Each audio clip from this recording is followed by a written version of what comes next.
साधना का शुरुआत हम कैसे करें। जब हम किसी संत सदगुरु के सानिध्य में जाते हैं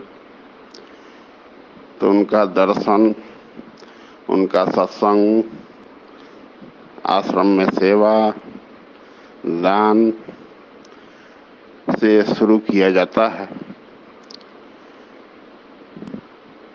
24 घंटा हम लोग सांसारिक कार्य से व्यस्त रहते हैं। कोई खेती में है, तो कोई व्यवसाय में है, तो कोई नौकरी में है। लेकिन उसी में समय निकालकर संतों सदगुरु के सानिध्य में जाते हैं तो कहते हैं कि उसी में समय निकालकर सुबह शाम 15 मिनट, आधा घंटा, 1 घंटा जरूर अपने आत्मचिंतन में देना चाहिए।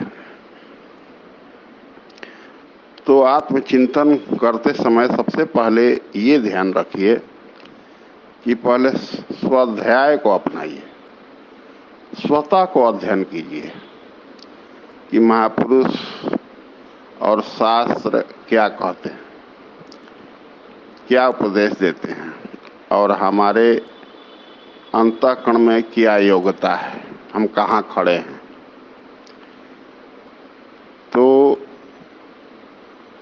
शाम रात्रि जब हो जाता है, आरती बंदगी करने के बाद, जब भजन चिंतन भोजन प्रसाद लेने के बाद जब हम भजन करते हुए लौ लगाकर सोते हैं तो भजन से पूर्व 10-5 मिनट स्वाध्याय को समय दीजिए, स्वतः का अध्ययन कीजिए कि सुबह आँख खुलने से लेकर अब सोने जा रहे हैं तब तक मैंने कितना भजन किया, कितना अच्छा काम किया, कितना अच्छा बात बताया, कितना बुरा मुझसे हो गया, कितना बुरा मुझसे कहा गया, कितने लोगों का दिल दुखा दिया।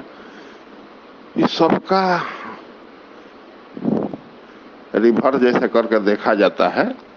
उसी तरह अपने को सुबह से लेकर आँख खुलने से लेकर अब सोते समय जा रहे हैं 24 घंटा का कैलकुलेशन कीजिए। मैंने कितना भजन किया, कितना भजन भगवान का अगर जागृति है तो कितना मैं निर्देशन को समझा, कितना उसको पालन किया, कितना हमसे नहीं हो पाया।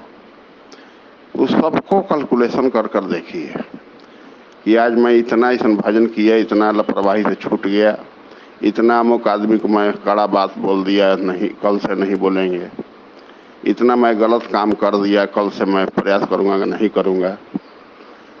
तब प्रतिदिन स्वतः का अध्ययन करते हुए, स्वाध्याय का मतलब ये नहीं है कि किताब पढ़ना, अपने आप को पढ़ना है कि महापुरुष क्या उपदेश किए हैं, शास्त्र में क्या कहा गया है और हम में क्या योग्यता है। जब उस पर हम चलते हैं तो कितना हमें कमियां हैं, कैसे दूर करेंगे, उसको दूर करते जाइए और सद्गुण को अपने अंदर अपनाते जाइए।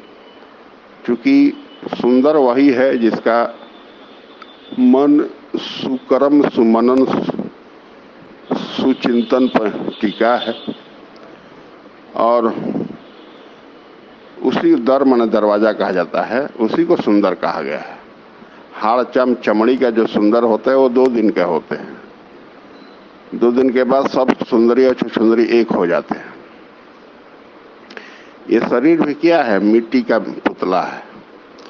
दुनिया जिसे कहते हैं जादू का खिलौना है, मिल जाए तो मट्टी है, खो जाए तो सोना है।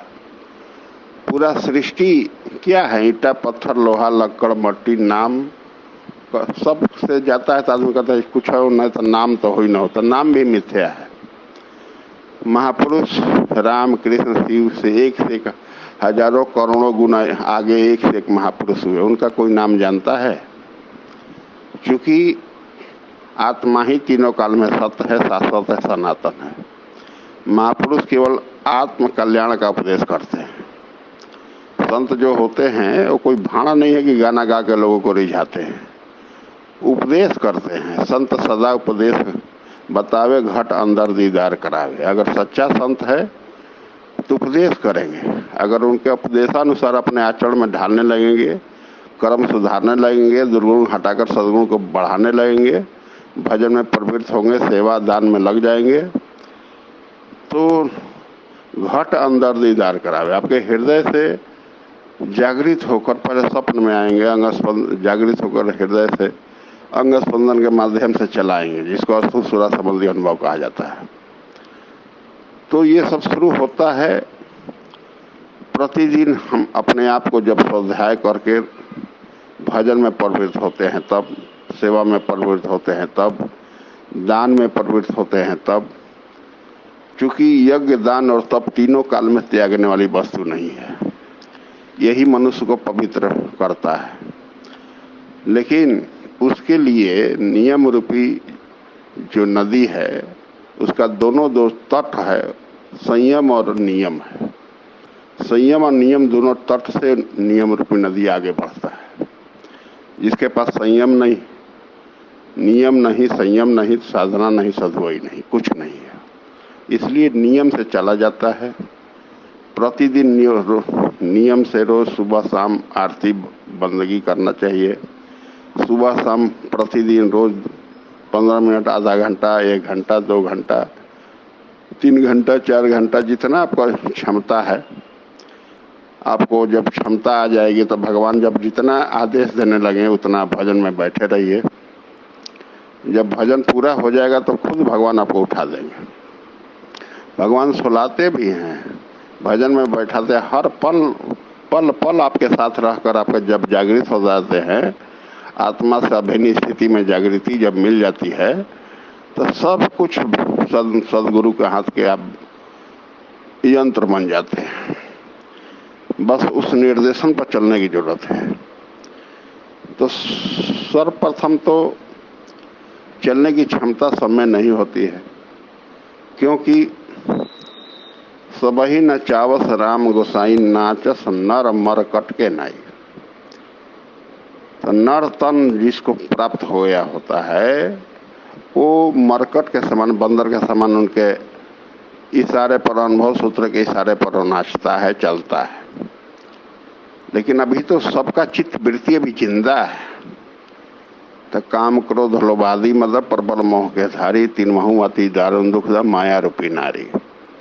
इतना 6 विकार जिसमें है वही नारी है, वही माया है। ये नहीं कि कोई साड़ी पहनने वाली औरत को ही नारी कहा गया है, चित्त वृत्ति ही नारी है। नारी एक संज्ञा है। तब है कि जब इतने खट विकार कर जीत कर हम नर तन में आ जाते हैं, तो एक व्याधि बस नर मर है। अगर एक भी 6 विकार में एक भी व्याधि के आपके चित्त में कार्य करता तो वो नारी, नर नहीं नारी है। इसलिए 6 खट विकार को जीतकर जो परमात्मा के लाइन में लग जाता है, परमात्मा का अनुभव सूत्र पर चलने की क्षमता आ जाती है। यानी क्षत्रियता अवस्था, प्रकृति के तीनों गुण को क्षय करने की क्षमता उसमें आ जाती है। उसी को क्षत्रिय कहा जाता है। क्षत्रिय का मतलब ये नहीं कि हम लोग राजपूत है तो हम लोग क्षत्रिय।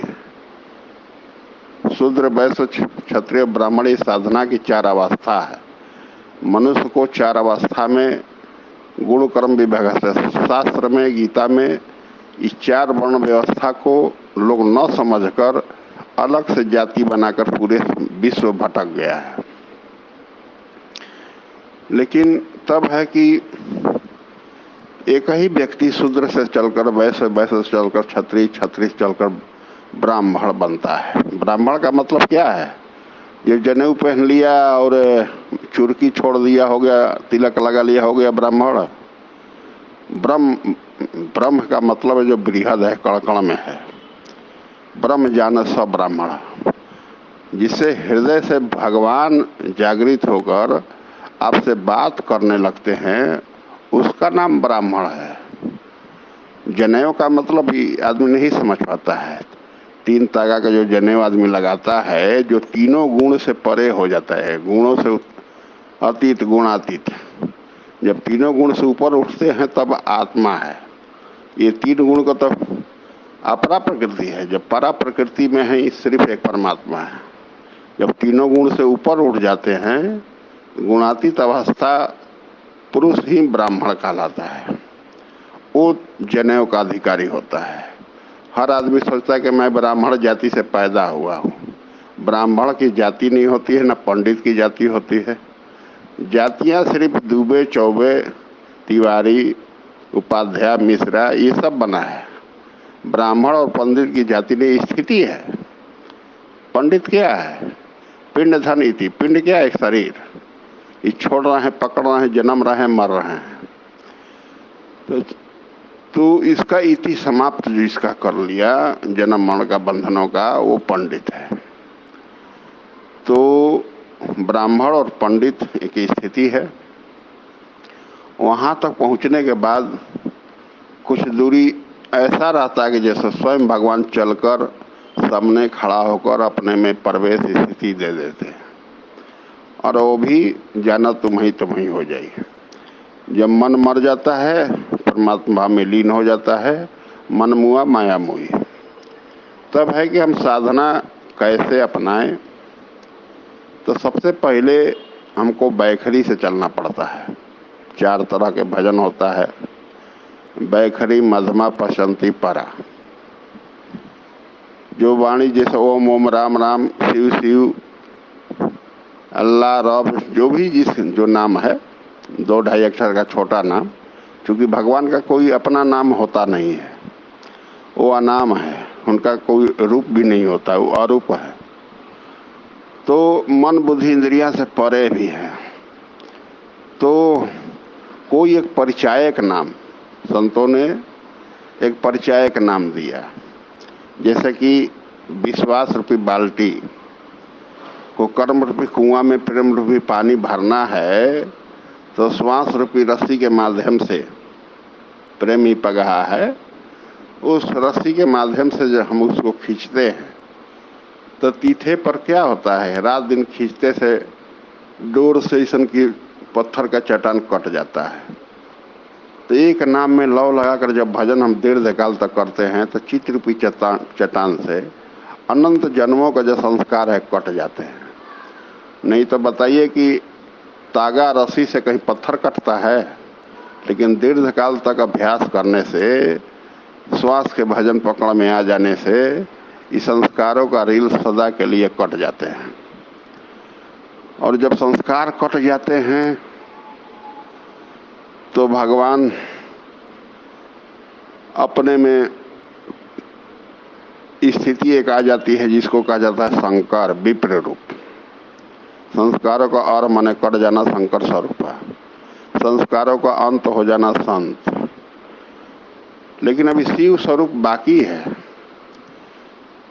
संस्कार कट गए हैं, लेकिन मन चित्त भी जब मर जाता है तो शिव स्वरूप में स्थिति मिल जाती है। तो कहने का मतलब है कि तराजू के 2 पड़ाड़े हैं, जिधर वजन रहेगा उधर ही डंडी झुकर आता है। तो 2 तरह के प्रकृति है, अपरा एक परा। तो परा प्रकृति में परमात्मा के लिए सेवा, भजन, दान, और एक तरफ है पूरे माया सृष्टि, जो रू जाता जमीन, सब कुछ, पूरे ब्रह्मांड। तो जब हम धीरे धीरे भजन करने लगते हैं, उससे आसक्त रहे, धीरे धीरे अनासक्त भाव में बदलने लगता है, तो धीरे धीरे हम उसको त्याग करने लगते हैं।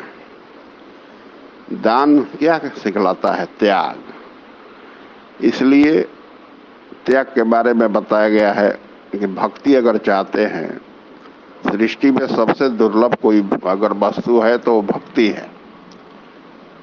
तो भक्ति तात अनुपम सुख मूला, मिलहि जो संत होई अनुकूला। भक्ति अनुपम सुख का मूल है। जीव के लिए सदा सदा के लिए शाश्वत सुख, शाश्वत शांति को प्राप्त करने वाला माध्यम है भक्ति। अभी तो सब विभक्ति में है, भगवान अलग है, आप अलग हैं, कहाँ दिखाई दे रहे हैं। भक्ति का मतलब है तद्रूप मिल जाना, भाव इति सब भक्ति। भाव समाप्त हो जाए, केवल परमात्मा ही शेष बच जाता है, उसका नाम भक्ति है। तो भक्ति का क्रिया जो जिसमें जागृति होती है उसको यौगिक क्रिया कहा जाता है, आत्मिक जागृति कहा जाता है। तो प्रतिदिन रोज आप अपने को तराजू के पड़े के समान देखिए कि 2 तरह के प्रकृति है, एक अपरा एक पारा।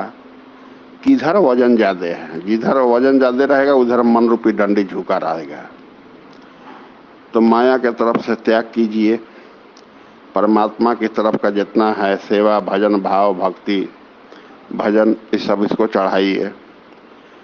जब सदा सफा जब माया के तरफ की समाप्त हो जाएगा और एक तरफ सफा भोजन आ जाएगा भगवान के तरफ, तो डंडी क्या होता है, ऊपर नीचे हो जाता है, यानी श्वास बांस के समान खड़ा हो जाता है, मन रुक जाता है, मन की विजेता अवस्था आ जाती है।